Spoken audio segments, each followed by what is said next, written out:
All right, so this is a suggestion via a donation. The name of the video is how to not get Let's start this over, guys. How to not get unsubscribed from life by animals. Let's get it. Title alone is wild. This man's titles are crazy, guys. So if you're a long-time subscriber, there's a couple of videos I might have brought you here. One of them might be the very first video I ever made. It's still up today, but considering it was a TikTok compilation I slapped together, and it was back when I used Apple headphones as a mic, the quality is trash. In fact, rewatching that video nearly made me cringe myself into a hernia. And in all honesty, if the views didn't go crazy, I definitely would have vaulted it like nature did the dinosaurs. Or the Bundy Hornets, whatever happened to them? Well, with the recent upgrade in the production quality of my channel, I figured why not remake— I will say your production absolutely has improved. I appreciate it. Make the video that probably got you here in the first place. So here's how to survive a moose attack. You don't actually have a choice. Bro, are you on the wrong side the whole time? I don't want to say you're on the wrong side, but like, bro, I listen. Okay, let's just do it like this. Let's just do it like this. Matter. You see, the key word here is attack. The road to getting a moose aggravated often comes with a toll price of your life. And honestly, you're probably safer in front of a bear than a 10-foot tank with antlers. With predators, you can convince them that you're not worth the effort. But there is no negotiating with something that thinks you're actively trying to turn— Bro, are you joking with me? I thought like moose were in like Alaska or like obviously freezing areas. Why would a moose be in your yard? Unless you live in close proximity to an area where there's moose, but why would you want to live in an area where there's moose? Into calories. So the best way to survive a moose attack is to not even let it get to that point. Or not live in an area where there's moose. So here are some signs that a moose is considering turning you from one of a kind to another in a pine. If a moose stops eating or drinking and suddenly stares at you, you got the moose's attention and it's in your life's interest to give it back. If a moose shows you the whites of his eyes, soon you'll be seeing the sight of God's skies. And if the ears are pinned back, his mind's on attack. And this goes for pretty much all animals. Once the ears go flat, then the next few seconds are going to be very crucial to continuing your way of life. And I don't entirely know why, but if a moose urinates while looking at you, it's a sign of ill intent. Why are you filming this? I'm guessing it's like a territorial thing, but wherever you came from is where you need to be heading. And if a moose lowers his head and starts approaching you, that is likely the last warning that doesn't come with a hospital bill. Of course, none of that really matters because a four-legged armored truck with the ability to make conscious choices could just choose to charge you unprovoked. Because there is no playbook in nature that the Moosai is going to follow. At which point, your options are limited, but you're going to want to get into a car, a shed, or a building, or at the very least put something between you and the moose, like a tree or even a mailbox or something. And if violence is inevitable, you're going to want to curl into a ball, protect your vital organs, and forgive those who may have wronged you in the past so the hate in your heart doesn't weigh you down as you go to the clouds. But most importantly, don't get up right after the moose stops trampling you, because that could motivate the moose to star in the sequel of your assault. Basically, the whole make yourself look bigger thing, yeah, do the exact opposite with a moose. Don't stand your ground because at the moment it's not yours. You're dealing with the Lord of the North and nothing short of a magazine with no words or a freed willy is stopping him. You can expect more than 10— Bro, how tall are they? And nothing short of a magazine with no words or a freed willy is stopping. Because I'm looking at it. And to the size of this most likely Ford Econoline that's like a stretched top, it looks absolutely gigantic. Maybe what 8 feet, 10 feet, including antlers, maybe 12 feet. 10 guys, whatever. Stopping him. You can expect more than 10% off when a moose is involved, especially when it's a mother with a calf or a male in rut. And for those of you that already know what rutting is, I'm 90% sure I know how you know, and I'm 90% disappointed in you. However, the moose usually isn't trying to hurt you, so the less of a threat you are, the less danger you're in. Can't really say that for these guys though. Here's how to survive a chimp attack. Yeah, funny thing about that, either you don't or you wish you didn't. Look, if you already follow me, then you already know what chimps are and what they're capable of. People think they're cute because they look like humans when they should be scared because they act like them too. I actually have a list on how to survive a chimp attack, but if you're in a position where you can get touched up by one, then you've already ignored steps 1 through 5. Step 6 is to lease a coffin. But let's say you effed around and now you're trying not to find out. Don't smile or show teeth since this can be interpreted as a sign of aggression. It's their version of flashing your piece. Eye contact with a chimp is a good way to make contact with your ancestors since this can be directly seen as a challenge. However, if a chimp is already coming at you with violence, then it might be time to pick a color for your casket. There is one weakness chimps have that might just save you. Because chimpanzees are built like Michelangelo statues, they're relatively low body fat and top heavy body. Is that, bro, that's an extremely muscular, they look like this underneath, like with all that hair, like for real. I mean, obviously they do. They're just looking at a photo of it. I just never would have thought that the definition of the muscle was just that phenomenal. Because I mean, I guess composition means chimps can't really swim. So if you happen to be near a body of water, diving into the deep end where a chimp can't follow you might be the only thing that saves you. Now here's a video of a chimp doing exactly what I just said they couldn't. So I guess the real advice here is be an organ donor, because at least whatever they find left of you can go on to benefit someone else, because it's not like you're gonna need it. Now let's talk about bears. You've probably heard the popular rhyme for bear safety, and that's, if it's black, fight back, if it's brown, get on the ground, and if it's white like a cloud, you're gonna die. But there are some misconceptions with this, and some of those misconceptions could get you put on a shirt. So we're gonna talk about it bear by bear. With black bears, you're gonna wanna fight back. But that doesn't mean just start throwing hands at the bear, because a bear of any kind is folding any man like Sunday laundry. But what you wanna do is make yourself look like a threat. Stand up tall, talk loud and firmly, and if you have a bag or a jacket or something, raise it over your head to make yourself look bigger. Black bears seem to constantly forget who they are and instead choose to identify as overweight raccoons, so they can be intimidating. Now with brown bears, you're gonna wanna get on the ground, but not for the reason some people might tell you. Some people say to play dead, since bears don't like to eat prey that's already past tense. Bears will eat literally anything, including other baby bears, so they're not about to miss out on free protein just because the expiration date might be off. But also, bears aren't stupid. You see, playing possum— I mean, it sounds pretty stupid though. I'm just gonna be honest. I mean, if you see me standing up, right, then all of a sudden I get down to the ground, if you don't realize that I'm just getting down to the ground to make you stop, then I think that you may have an issue with intelligence. It works for possums because they're not playing. They actually pass out and go into a panic coma where no amount of pushing or prodding wakes them up. Also, they'll drool and release a foul smell to really sell the bit. So unless you plan on committing to the role that hard, it's not going to help you. Why you actually get on the ground is to look as unintimidating and non-threatening as possible. Yeah, I can see so that basically, none of the things you do with a black bear. You're going to want to lay down, clasp your hands around your neck, and then spread your legs to make it harder to flip you over. But the most important thing, and I cannot stress this enough, do not run. A bear can keep pace with a horse over a short distance, so all running does is guarantee you get made into a memory sooner. Especially since bears are the largest terrestrial predators on the planet while also having the endurance of a CrossFit junkie. And sometimes the bear will test their instincts by charging. Most charges, however, are bluffs, and the worst thing you can do for your health is do to race with a homicide case with paws. Also, whoever said bears can't run downhill was actively trying to sell the human race. Yes, they can, and thinking they can't will be your downfall. But the best way to survive a bear attack is to avoid one in the first place. Right. So if you're ever hiking in bear country, you're actually going to want to make noise, which sounds counterintuitive, but making a lot of noise actually tells the bear where you are and allows it to avoid conflict in the first place. I will say, I do encounter bears kind of often, but not really.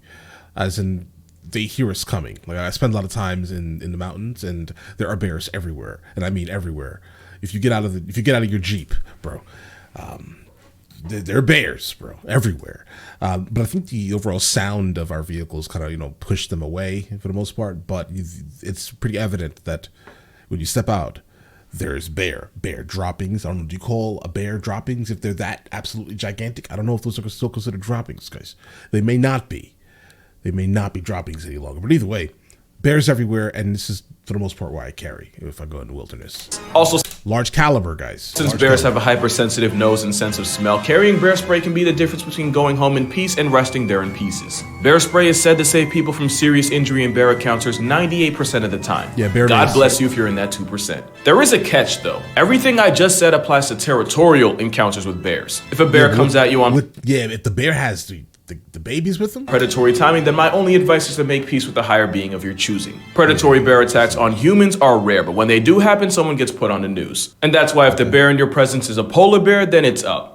And by it, I mean your time on Earth. Polar bears are hyper carnivores, so while other bears are omnivorous, polar bears are all meat all the time. And since polar bears can smell their next meal from an area code away, by the time you see him, just know he's been plotting on you. And there is one tip that says polar bears have ADHD, and undressing and tossing articles of clothing will distract it long enough for you to escape. But unless you have like an unlocked car or a bear-proof house, all you've done is guarantee that you now die naked and cold. And if the bear somehow doesn't get you, whoever finds your body gets to see exactly how your life ended. Now, half the reason I work out is so that if I ever suffer an untimely death, then I can leave behind a respectable corpse. But considering this is probably happening in the ice-chilled Arctic, they'd probably just assume I was compensating for something. If you know, you know. The guys sure do. But yeah, if it's black, fight back. If it's brown, you better hug the ground. And if it's white like nose powder, then it's finna be your final hour.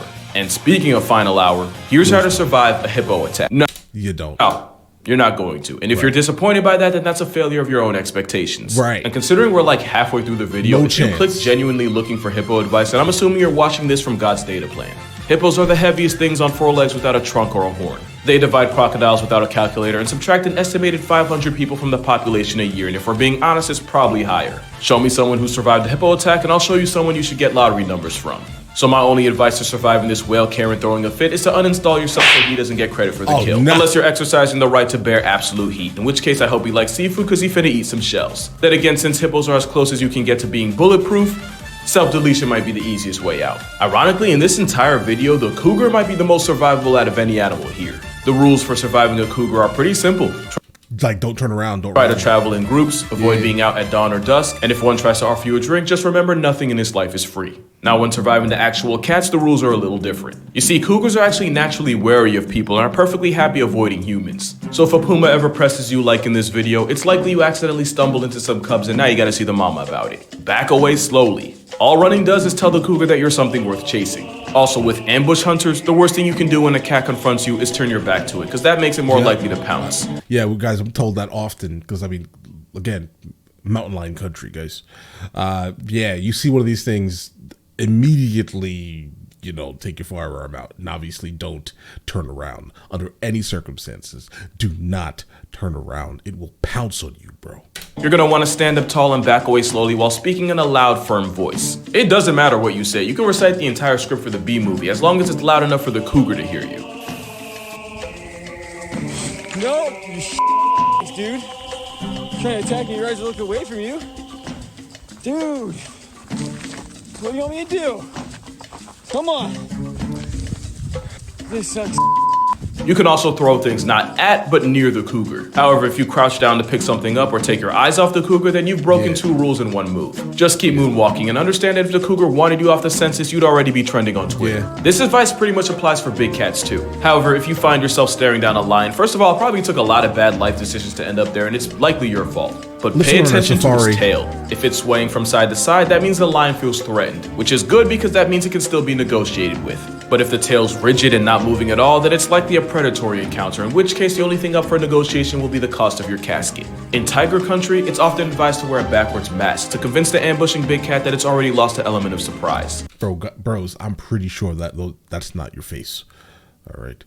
But either way. But with tiger attacks on the rise, it's likely the strike maybe they do it for high visibility, but that's demons are calling the bluff. Bluffing's probably your only option against a kangaroo. Like with the moose and the brown bear, your goal is to convince the steroid rabbit that you're as little of a threat as possible. And you do that. Is it in a rabbit family? By avoiding. Guys, I'm sorry for my animal ignorance. I apologize thoroughly. Eye contact and not facing the macropod directly. And if a kangaroo starts putting the paws on you, you're gonna wanna curl into a ball, take the hits, and pray. Because if the kangaroo hauls off and kicks you, you're probably not getting back up. But if you want a kangaroo cheat code, lower your head, keep your hands close to your body, and cough. A deep cough is similar to the sound weaker males make to submit to a bigger, stronger alpha-roo. It's basically giving the kangaroo the right of way. As you can see, this woman failed to cough and now she's coughing up a kidney. So I guess... Guys, listen, I love photography so much, guys. Like, imagine this photo. You see this person, looks like a Hasselblad with like a, not a digital back, but like a medium format Hasselblad camera being thrown into the air with a lens on it. I don't know what year this was taken, but it was a very expensive drop, I'll tell you that. Now I would say that's probably like $50,000, somewhere in there. But either way, like the new ones are at least. But the whole image is just phenomenal. Like you can see this woman is getting obliterated. And obviously this is not a good thing. This is a terrible, absolutely terrible thing. But why would you stand there and take that photo like that? I mean, just imagine the time and the place. I'm sure she lived and survived it, but that photo was such an amazing photo. I definitely want to find it and see if I can see if there are any prints available for it. I love this photo. It's so emotive. It makes you feel. So with kangaroos, you have 2 choices. You can either have a coughing fit or be fit in a coffin. But you don't have options when you're dealing with the most dangerous animal humanity's ever seen. And that's because it's humanity itself. Right. So if you ever happen to wake up and find that you're a wild animal, here's how to survive a human attack. First is to understand that you are likely screwed, and any outcome that doesn't end in one less of you likely will end in something worse. And the sooner you can accept that, the sooner you can be at peace. Now, humans may look like the light work of the great ape group, being significantly weaker than orangutans, gorillas, and chimps. But they make up for it.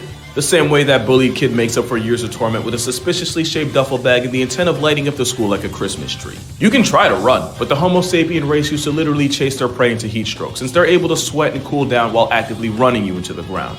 Of course, that's when they hunted with spears. Now they use their father's boomstick to blow you off the senses, while still being too far for you to add any input to the matter. Make no mistake, without claws, venom, or a strong bite force, an unarmed human might seem like an easy W. Until you realize that humans work as a massive monkey mafia, where if you hurt or murk one of their own, they exterminate your entire family. And honestly, that's the nicest thing they'll do. Because the other option involves being captured and taken as a spectacle in their society, where they will imprison you, break you down, and punish you for being yourself, just like high school.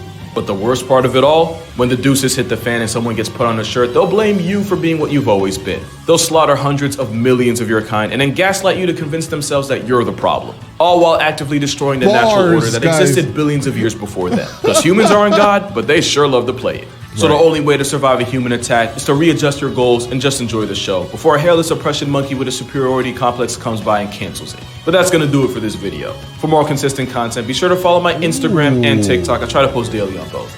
And if you haven't already, be sure to check out my new book on 100 deadly animals that can RSVP your place in a cemetery. And if you'd like to support this channel beyond just subscribing, my Patreon's also gonna be in the description. But other than that, drink water, hug your mother, and be safe out there. Because the only thing more of a menace than the animal behind the cage is the one outside it. Nice. Okay, that was brutal. All right. The humans absolutely, I mean, listen, we're not apex predators. We absolutely are apex, all right, in our ways. Okay. I mean, 1-to-1, if we don't have our, as he says, boomsticks, right, then what else do we have to protect yourself from a grizzly bear, a polar bear, a moose? Nothing. I don't think so, because we'd basically be done out here, guys. But either way, listen, how not to get unsubscribed from life by animals. Genius, bro. Listen, let me know in the comments on the next one of these from him that I should be checking out. I see 2 more on the screen here. I haven't even seen any of these, so let me know, guys, right? But yeah, you guys all have an absolutely amazing day and enjoy your day thoroughly.